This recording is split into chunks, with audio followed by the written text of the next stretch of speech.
In the dawn age of Westeros, before the coming of man and the raising of castles and cities, there were only the children of the forest.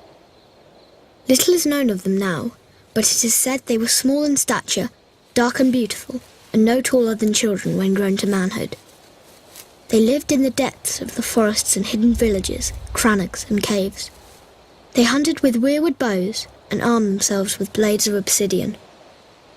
Their wise men were called green seers and were possessed of a powerful magic.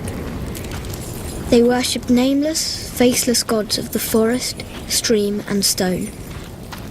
According to legend, it was they who carved faces in the great white trunks of the majestic weirwoods.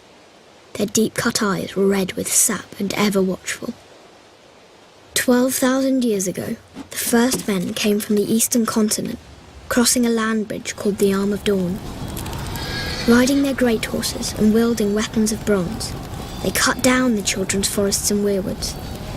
A terrible war raged between the children and the first men that lasted for centuries.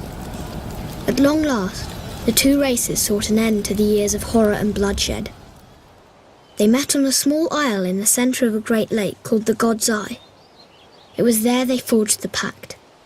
The first men would be granted dominion over the coastlands, the mountains, the high plains and the bogs, but the deep forest would forever belong to the children, and no weirwood tree would ever again fall to man's axe. To seal the pact before the gods, the children carved a face in every weirwood tree on the island, which came to be known as the Isle of Faces.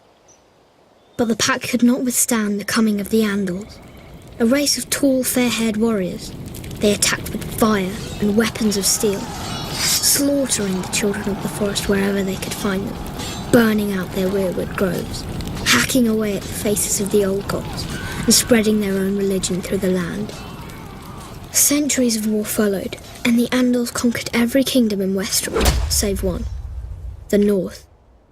The kings of winter were able to withstand the Andal invasion, and descendants of the first men dwell there to this day, and continue to worship the old gods.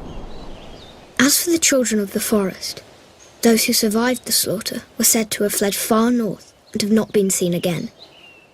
Most assume they're long dead, and some don't believe they ever existed. They live on only through song and legend, and in the faces of the weirwood trees.